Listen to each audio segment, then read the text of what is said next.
A fiancé can get erased faster than a heartbeat can return.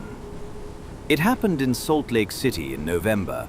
Dry, cold in the air, orange streetlights on quiet snow, and a certified envelope that got forwarded to a place Evan Park had never stepped into. His future mother-in-law called him a phase in front of a whole table. The hospital called him not authorized. And the only reason that lie collapsed was a forwarding record that didn't belong to him. My name's Frank Hale. I work while the city sleeps. No rumors, just records. Receipts, barcodes, signatures, timestamps. I don't guess, I verify. Most people think a change of address is harmless, a form, a convenience. But a forward can be a weapon if it lands on the right day. Because the court doesn't ask who should have gotten the notice. It asks who the record says did. And that week, the record tried to turn love into a technicality. It was 4:12 a.m. on the sorting floor. Same rhythm I've had for 25 years. Scan, beep, scan, beep. Until one piece made my handheld hesitate. Not a hard alarm, not a screen full of red, just a small line that shouldn't have been there on a fresh certified. Forward in effect. Destination, CMR. A. CMRA is a private mailbox store, a counter, a wall of metal doors. Not a home. Not a place you live, not a place you accidentally end up. The envelope was courthouse clean, windowed, block letters that try to look calm while they ruin your week. Addressee, Evan Park. Original address, 2198 West Dovetail Avenue, Apartment 3. Return address, 3rd District Court. Certified mail, green label, barcode clean. The kind of piece that exists to prove something. And the forward order was brand new, effective the same day. That's my first warning sign. People forward mail when they move. They don't usually forward court-certified pieces to a private mailbox, effective immediately on a Tuesday. I kept my face neutral. I'm not paid for instincts. I'm paid for accuracy. I'm not paid for... But inside my head, my brain did what it always does when the paper feels wrong. Paperwork doesn't just record a story. Sometimes it creates one. At 6:03 a.m., I was en route. Cold air, salt crunching under tires. That clean, empty hour where the city looks honest because nobody's awake to lie. I pulled up to the CMRA address. Bright sign, warm light, a security gate half open. I carried the certified inside. A clerk behind the counter looked up like he'd seen too many packages and not enough sleep. He scanned the label, nodded, and slid a signature pad across. "Who's it for?" he asked. "Evan Park," I said. He didn't blink, just reached under the counter and pulled a small metal keyring with a tag. Number 214. That's my second warning sign. When someone has a private box, there's usually a rhythm to it. They show up. They know the staff. There's familiarity. This was procedural, like the box existed for the mail, not for the person. The clerk signed. I captured the signature, and my handheld stamped the truth the system likes. Delivered, signature captured. Timestamp, 6:11 a.m. Then I walked back out into the cold like nothing happened. But the problem with nothing happened is that sometimes it means something already did. By 10:20 a.m., my root phone rang. Unknown number. I answered the way I always answer. "Frank?" A man's voice came through, steady, on purpose, breaking underneath. "Are you the carrier who handles Dovetail Avenue?" "I cover it," I said. A breath. Then, "My name is Evan Park.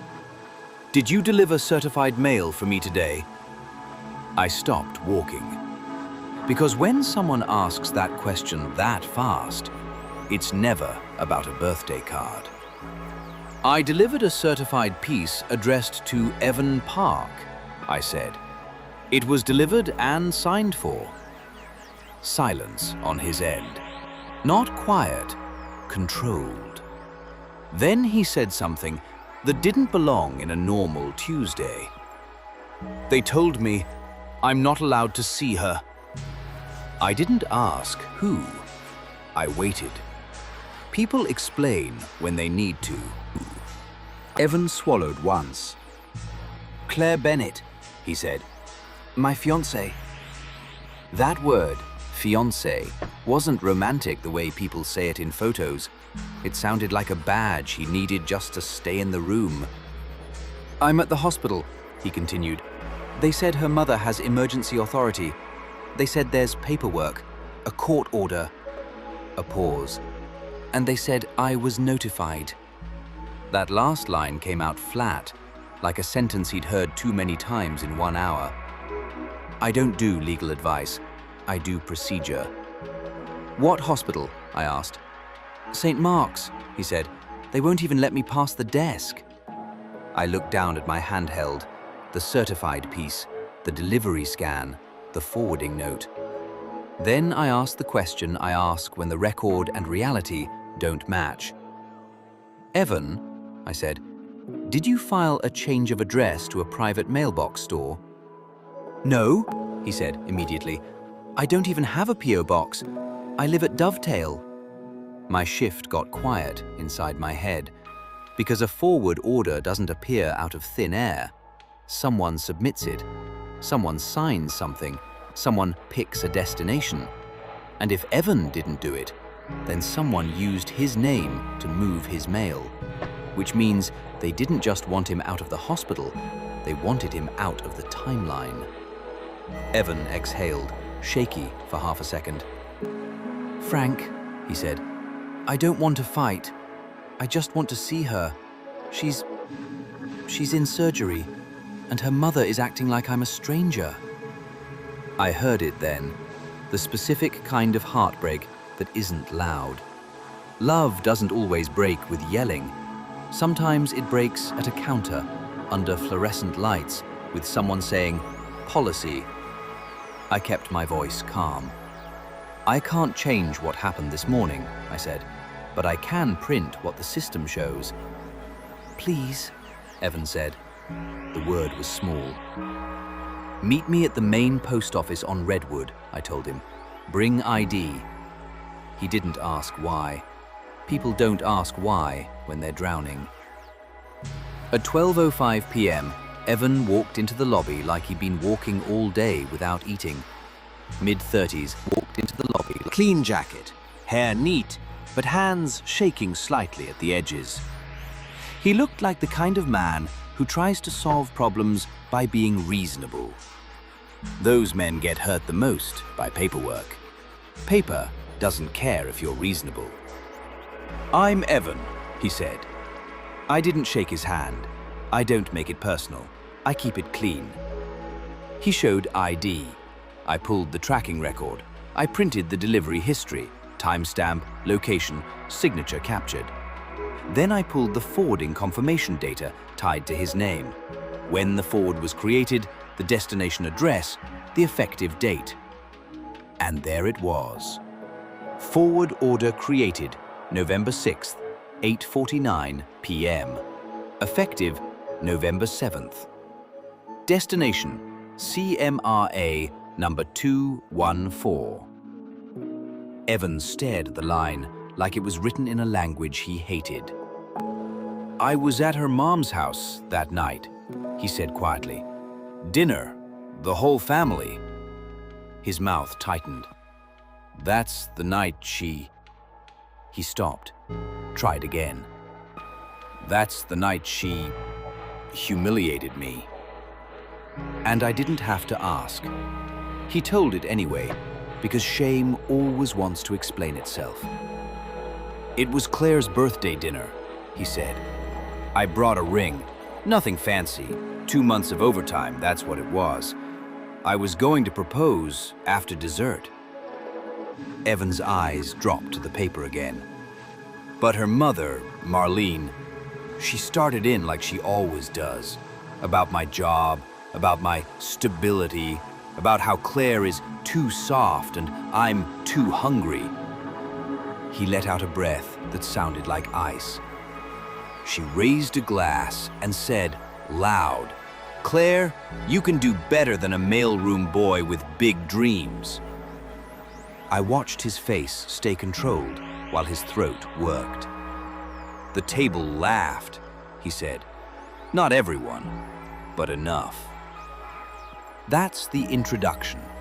Public humiliation. Family as a stage. Love as a target. Evan continued, voice low. I didn't say anything. Claire looked like she wanted to burn the room down, but I just swallowed it. That's the reaction. No confrontation, no explosion. Silence and an internal decision. I proposed anyway, he said, softer. In the car. Anyway, outside. Because I didn't want her memory to be that table.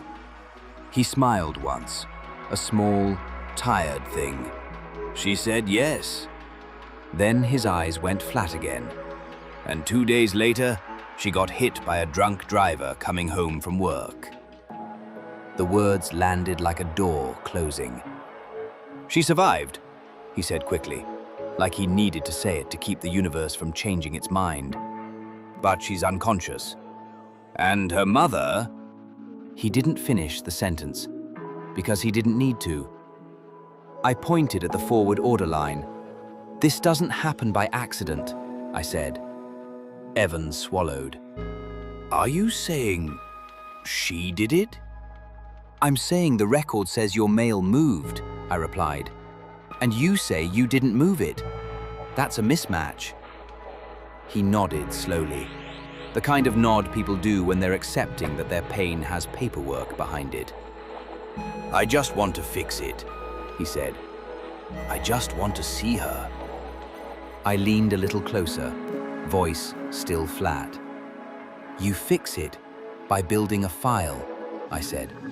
Photos, timestamps, copies, and you don't confront her first.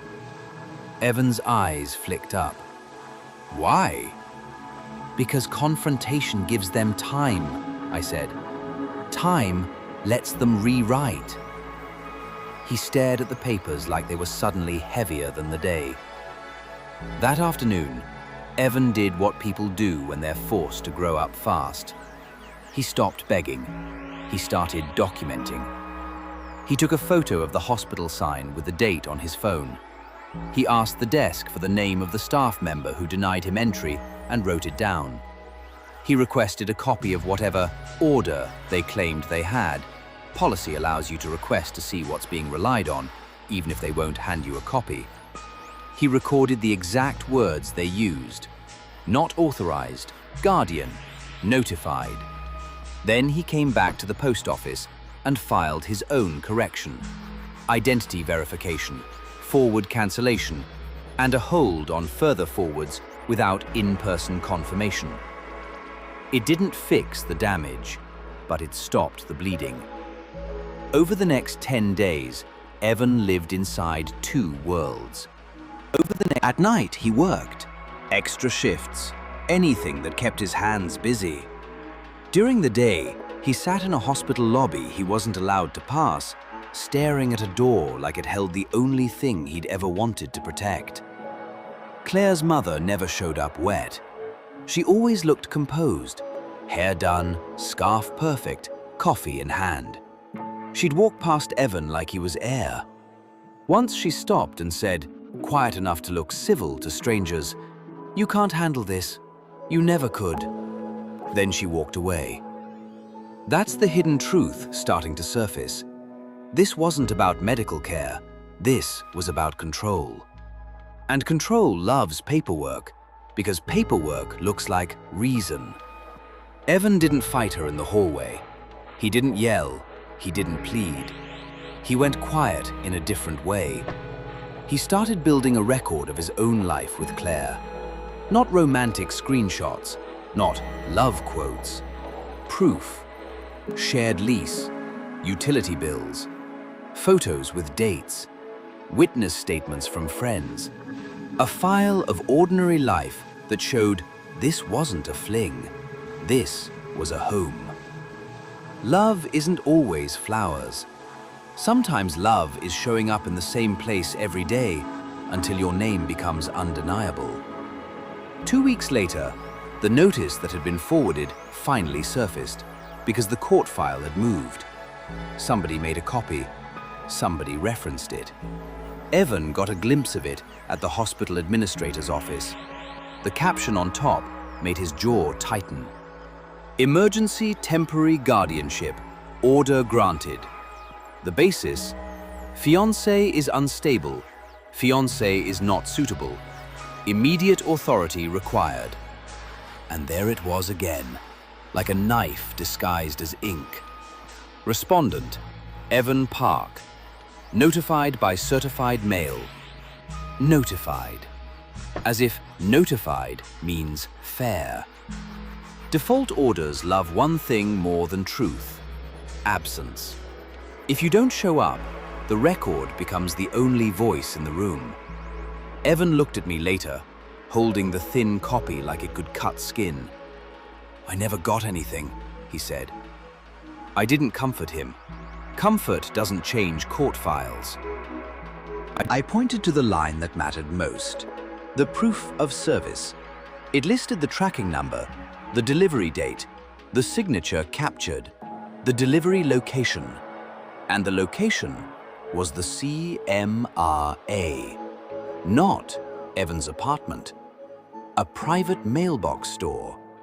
I watched his face harden, not with anger, with clarity. That's the long journey part people don't romanticize. It's not revenge, it's repetition.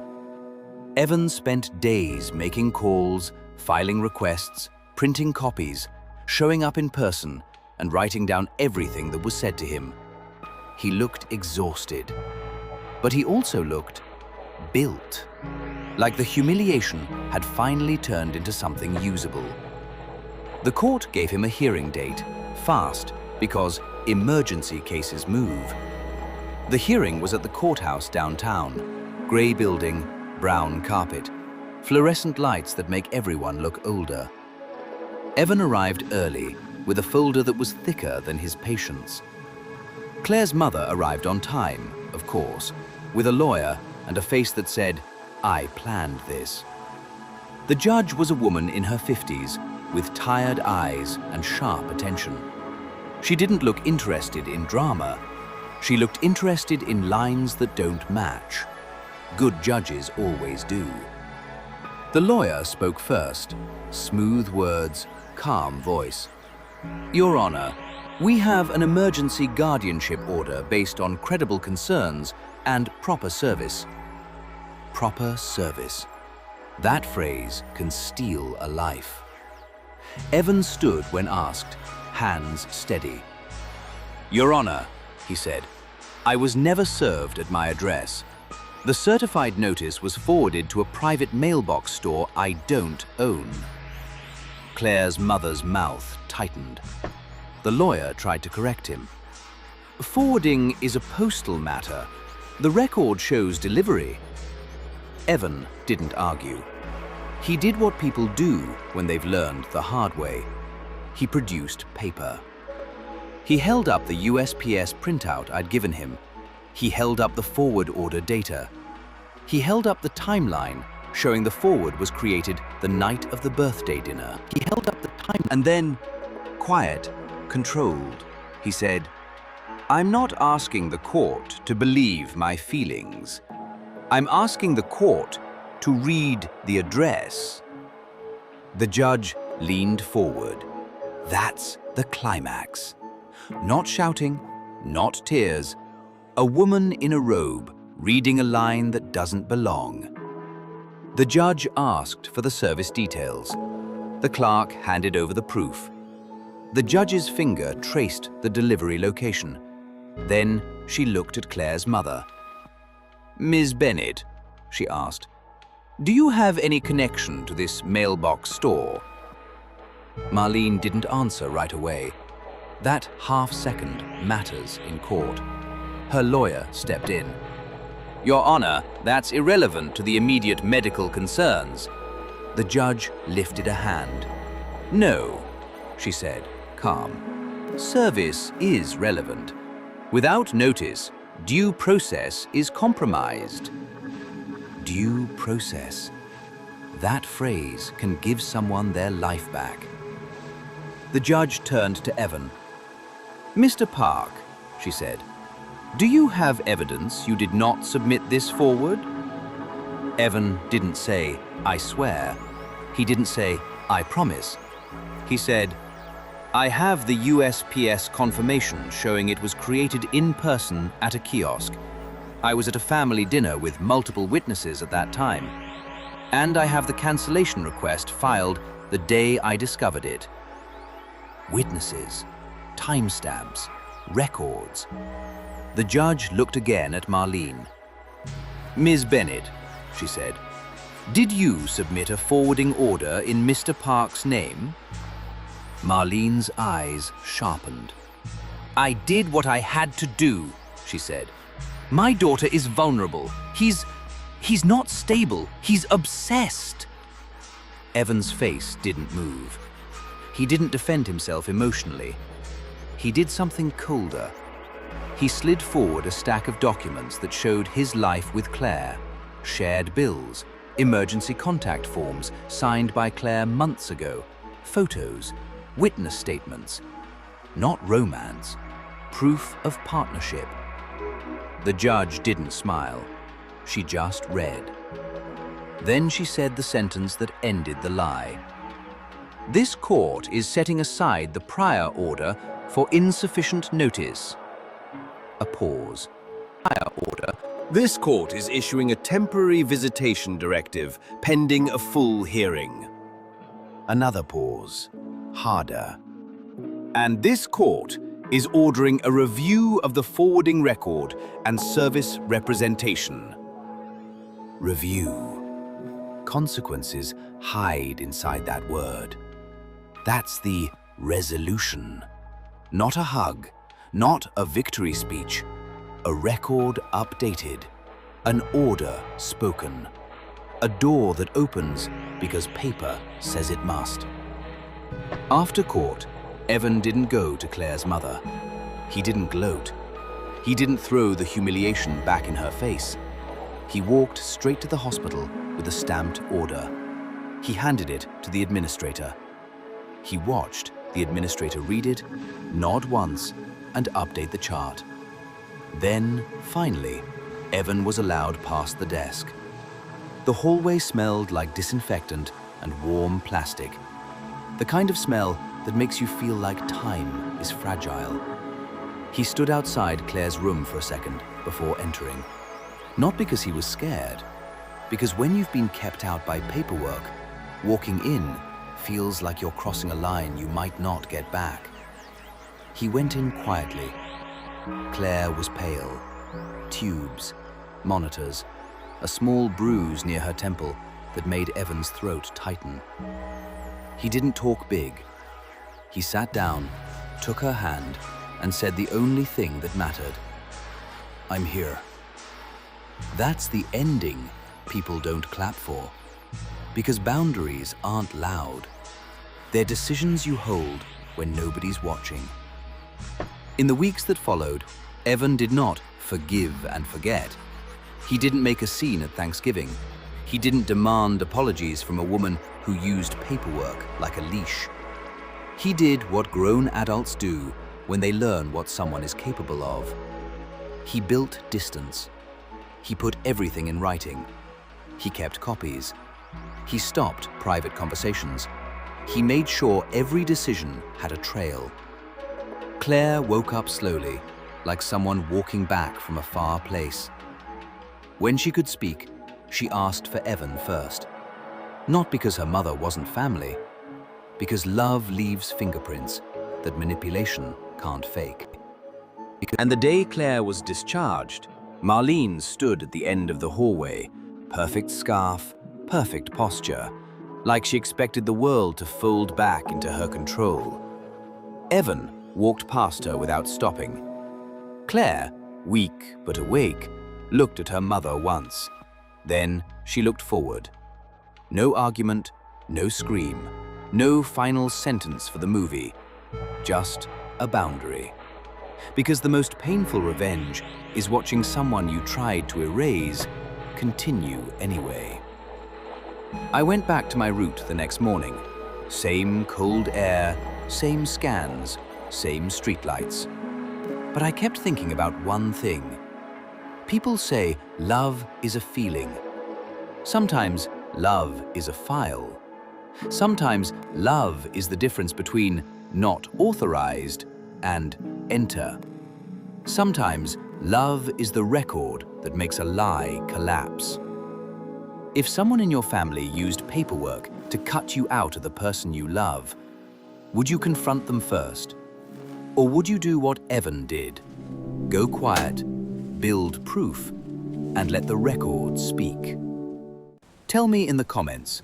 And if you want more stories where love survives because evidence is louder, subscribe.